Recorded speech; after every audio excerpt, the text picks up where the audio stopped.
6 spiraled toward Earth. 90 seconds, 6 kills, 1 P-51. German pilots never saw what killed them.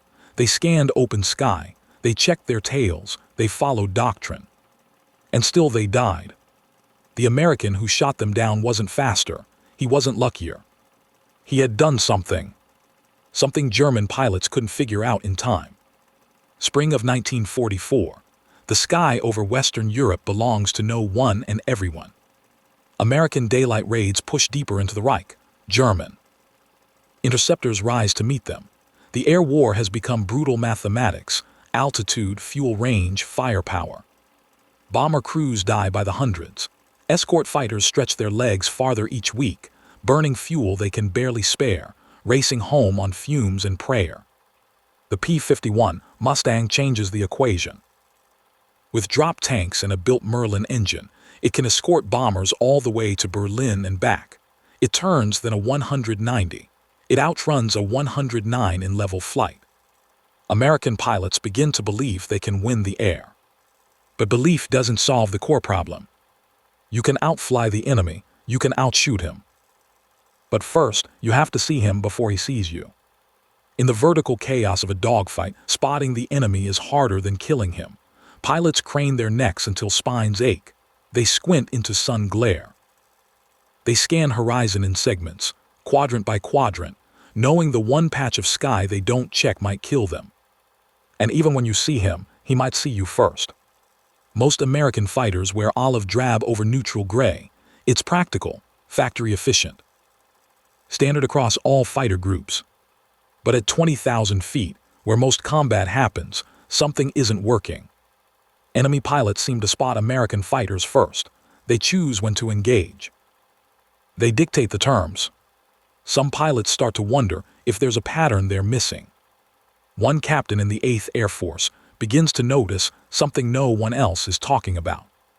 He had an eye for what most pilots ignored, what the sky does to contrast at altitude. He learned young to track movement against stillness, to judge distance without instruments. By early 1944, he joined a squadron that had already lost men. He slept in their bunks. He flew their repaired aircraft. He learned their names from mission boards. And he noticed patterns.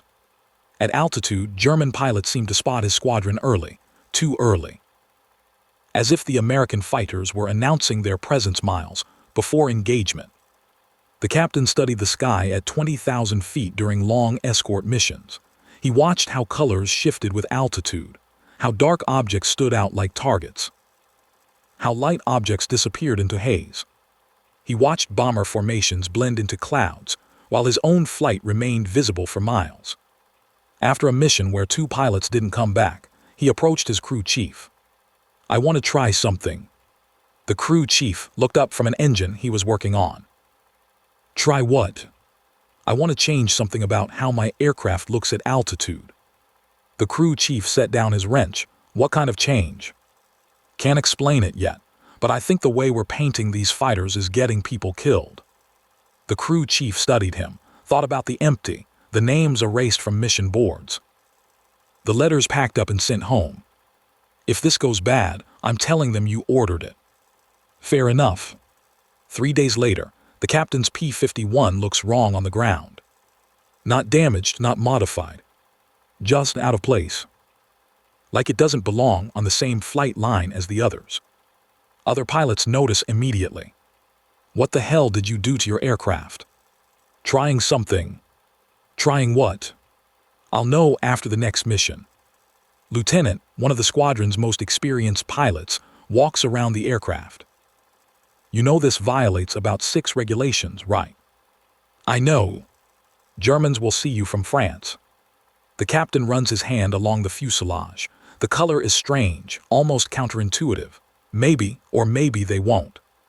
That doesn't make any sense. "I know, but I'm willing to find out." The squadron commander doesn't like it, but he doesn't order it changed. Not yet. He's lost too many pilots to ignore any idea that might keep them alive. "1 mission," he tells the captain. "If you get bounced and can't evade, I'm ordering it repainted immediately." "Yes, sir." The captain takes off at 6:47 hours. 4 P-51s in loose formation, 3 standard olive drab. 1 experimental. They climb through cold morning air, engines roaring, propellers biting into thin atmosphere. At 8,000 feet, they form up with the bomber stream. Heavy B-17s in tight boxes, gun positions manned, bomb bays loaded.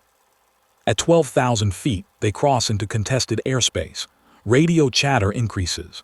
Bomber crews report flak concentrations. Fighter escorts scan for bandits. At 15,000 feet, the air temperature drops to -30 degrees. Frost forms on canopy edges. Breath crystallizes instantly. At 20,000 feet, they reach cruise altitude. The captain glances at his own wing. Something's different. The experimental color seems to blend into the haze, not completely, not like magic. But it doesn't stand out the way it used to. It doesn't draw the eye the same way olive drab does against pale sky. He wonders if the enemy will notice the same thing. He's about to find out. Contact comes 1 hour into the mission. Bandits 12 o'clock high. The American fighters break to intercept. The sky dissolves into chaos. Aircraft turning, diving, climbing in three-dimensional chess played at 300 miles per hour. The captain pulls hard into a climbing turn. G-force presses him into his seat. 5, 6. Vision tunnels at the edges. Blood drains from his head. He grunts against the pressure, forcing oxygen into his lungs. His altimeter spins backwards. 20,000 feet. 19,500. 19,000. Ahead, a 109 dives toward the bomber stream. The German is committed, focused on the B-17s, not checking his 6. The captain lines up. Range, 1,200 yards. He waits. Too early and he'll miss. Too late and they will be among the bombers where he can't safely shoot. At 800 yards, he fires a 2-second burst. 6.50 caliber guns roar in unison. The aircraft shudders. Spent brass cartridges stream past his canopy, glinting in sunlight. The brakes left and dives harder, trailing thin wisps of white smoke. Hit but not down. The captain starts to pursue, pulls harder into the turn. G-force increases. 7. His vision narrows to a tunnel. He's on the edge of blackout. Then something strange happens. Another 109 crosses directly in front of him. High to low, close range, less than 1,000 yards. The enemy pilot should see him. The angle is clear. The range is perfect. German training emphasizes constant awareness. Their pilots are good, experienced. They know to check their 6. But the doesn't react. Doesn't turn, doesn't evade, doesn't radio a warning to his flight. It just holds course, as if nothing is there. The captain blinks. He's expecting the break. They always break when they spot a threat. It's instinct, survival reflex. But this one doesn't. He closes distance. 800 yards, 600, 400. His heart rate climbs. This isn't normal. No trained pilot should miss a threat at this range. Still no reaction. At 300 yards, he can see the German pilot's head through the canopy. The pilot is scanning methodically. Left sector, right sector, looking for threats. Looking right past him. The captain's finger tightens on the trigger. He centers the gun's sight on this fuselage. Leads slightly for deflection, takes a breath. Fires. 6 machine guns fire in unison. 200 rounds per second combined rate of fire. Tracers arc across sky like burning needles, converging on the target. The 109 shudders violently as armor-piercing incendiary rounds punch through thin aluminum skin. The right wing tears partially off at the root. Hydraulic fluid sprays into the slipstream, crystallizing instantly in the -40-degree air. The aircraft rolls inverted. Canopy blows off with a sharp crack. The pilot bails out, tumbling through space before his parachute deploys with a white snap of silk. The fighter spins toward Earth, trailing black smoke and pieces of debris. The captain doesn't watch it fall. No time. His wingman's voice crackles urgently over the radio. Bandits 2 o'clock high. But the captain has already seen them. Within seconds, another 109 appears in his sights. Same situation, same range, same obliviousness. This German pilot is more alert than the first.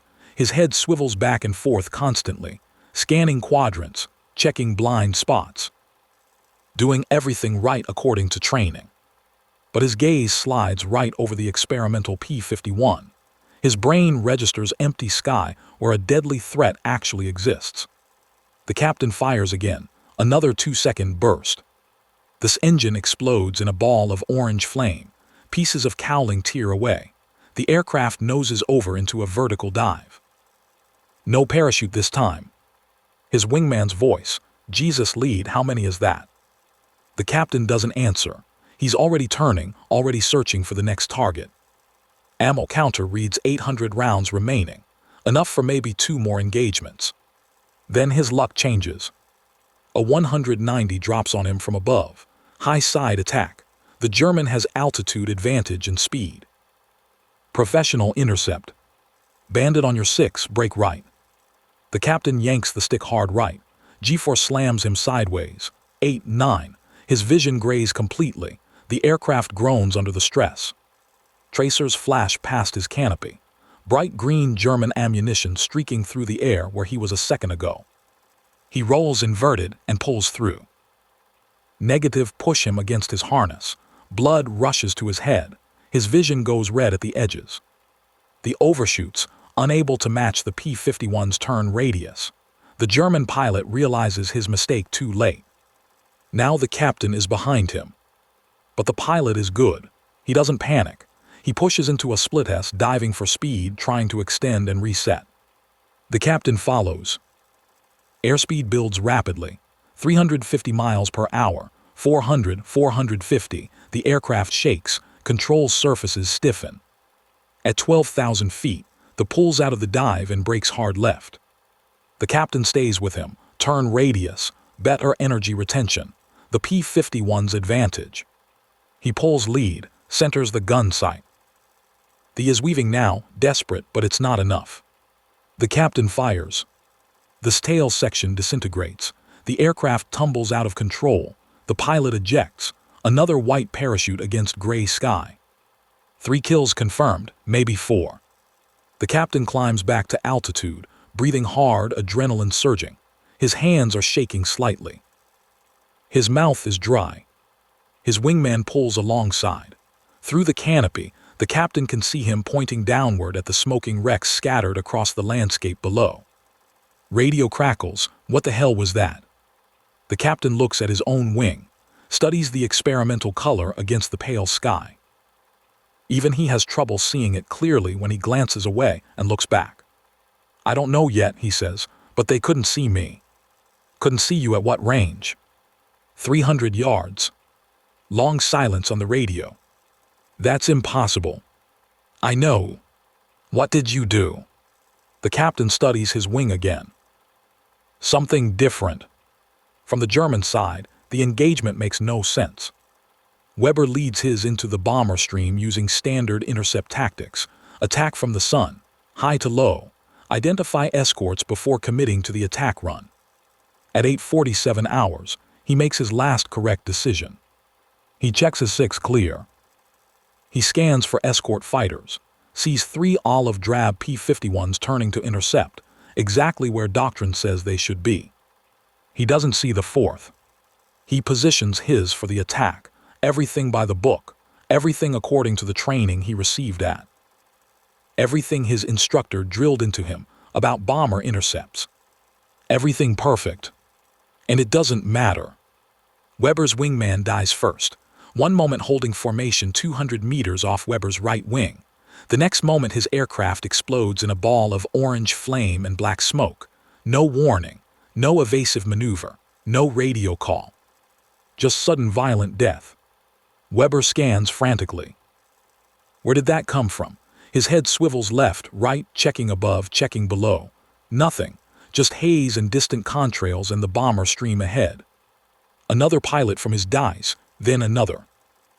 Aircraft tumbling from sky trailing smoke and debris, and pieces of wing. The radio erupts in panic. Where are they? I don't see anyone. Something's hitting us from. The transmission cuts off mid-sentence. Weber pulls into a vertical climb, trading speed for altitude, desperate for height advantage. He cranes his neck, searching for the threat, scanning every quadrant. looking for the telltale glint of canopy, the dark shape of fuselage. He sees sky, empty pale sky. His instructor's voice echoes in his memory. The fighter you don't see is the one that kills you. Then his canopy explodes inward. Bullets punch through the cockpit. Something hot slices across his left forearm. Pain explodes up his arm. His instrument panel shatters into fragments of glass and metal. He yanks the ejection handle without thinking, pure survival instinct. The canopy tears away. Wind blast hits him like a physical wall at 300 miles per hour. He tumbles free into space. As he falls beneath his parachute, suspended in silence after the chaos, he watches his spin earthward trailing smoke. He never saw what killed him. And in the hospital 3 days later, when intelligence officers ask him what happened, he won't have an answer. The captain lands at 11:43 hours. His crew chief is already waiting when he taxis to his. Before the propeller stops spinning, the man is climbing onto the wing, running his hands over the experimental surface, checking for damage, looking for bullet holes. "You're back." "I'm back." "How many?" "3 confirmed, maybe 4. The crew chief whistles low, "In one sortie." Other pilots are crowding around now. They saw the fight from distance. They saw him carve through the enemy formation. They want to know what happened. The captain climbs out. His legs are shaky from adrenaline come-down. His flight suit is soaked with sweat despite the cold. Lieutenant pushes to the front. 4 kills, how? The captain looks at his aircraft. At the experimental color that looks so wrong on the ground, but apparently works at altitude. "They couldn't see me." "What do you mean, couldn't see you?" "I closed to 300 yards on one. The German pilot was scanning. His head was turning. He was doing everything right." The captain pauses. "He looked right at me and didn't react." Frowns, "That's not possible." No pilot misses a threat at 300 yards, not if he's actually looking. "I'm telling you what happened." Another pilot speaks up. "So what, you're invisible now?" The captain runs his hand along the fuselage. The surface is smooth. The color is strange against the gray English sky, almost like it's trying to match the background. "Not invisible." "But something about this," he gestures at the color, "something makes the aircraft harder to spot at altitude." "You think it's the color?" "I think the color has something to do with it, yeah." "That's the dumbest theory I've ever heard," says flatly. The captain shrugs. "Then explain how I got 3 confirmed kills in about 90 seconds without taking a single hit. Explain how I closed to 300 yards without the enemy reacting." Silence. Studies the aircraft again, walks around it slowly, looks up at the pale, overcast sky, back at the experimental paint. His expression is skeptical but thoughtful. "It's the color, that's what you're saying."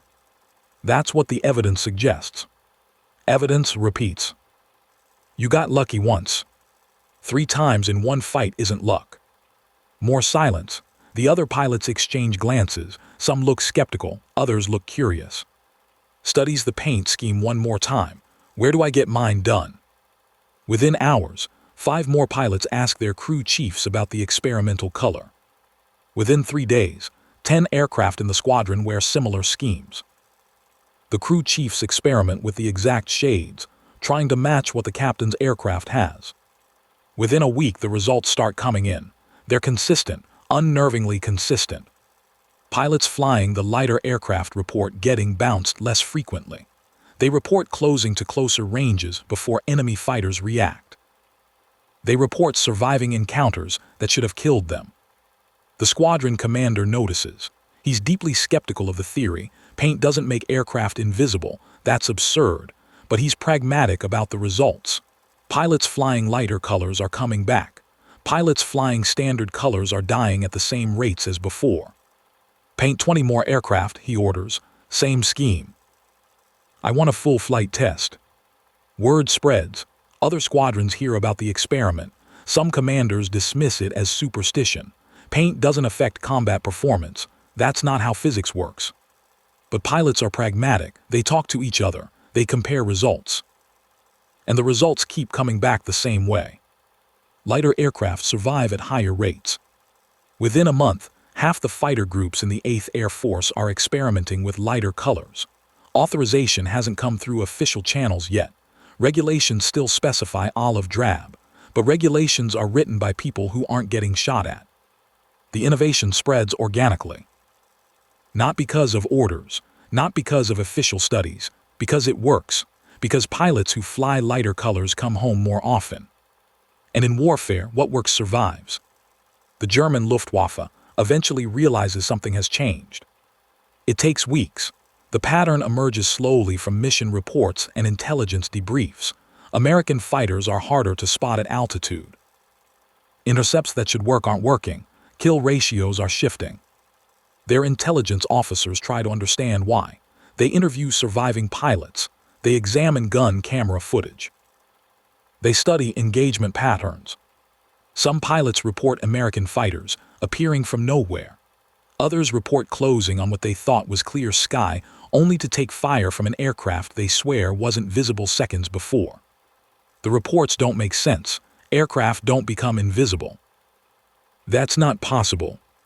By the time German intelligence identifies the cause, American fighters are adopting lighter camouflage schemes optimized for high-altitude combat. It's too late to counter it effectively. They can't repaint every American fighter. They can't retrain pilot visual perception. They can't change the physics of how human eyes detect contrast against pale sky. German pilot survival rates begin to drop, not dramatically, not overnight. The Luftwaffe remains dangerous through the end of the war. But steadily, measurably, the advantage shifts. The captain flies 23 more missions in his experimental P-51. He shoots down 11 more enemy aircraft. 15 total confirmed kills by the end of his tour. Not the highest score in his squadron. Not close to the top aces who have 30, 40, 50 kills. But he survives. He completes his tour. He goes home. And survival is the ultimate victory. Other pilots aren't as fortunate. The air war remains brutal through 1944 and into 1945. Fighters still get bounced from the sun. Pilots still get caught low on fuel. Aircraft still take flak damage over targets. The lighter color doesn't make anyone invincible. It's not magic. It's just physics and psychology. A few extra seconds before the enemy reacts. A slightly smaller visual profile against pale sky. In a war of attrition, those small advantages matter. They're the difference between completing a tour and dying on Mission 17. Between coming home and not coming home. By D-Day, June 1944, most American fighters over Europe wear lighter colors. P-47 Thunderbolts adopt similar schemes. P-38 Lightnings follow. Even some bomber units experiment with lighter camouflage. The olive drab standard becomes obsolete. Not because anyone officially retired it, but because pilots flying lighter colors survived at higher rates. Natural selection in aluminum and paint. The innovation wasn't technology, it was perception. At 20,000 feet, the sky erases contrast. German doctrine taught pilots where to look. It never taught them what the sky could hide. By the time they understood the mistake, the air war was already lost. 6 died in 90 seconds because their pilots looked directly at the threat and saw nothing.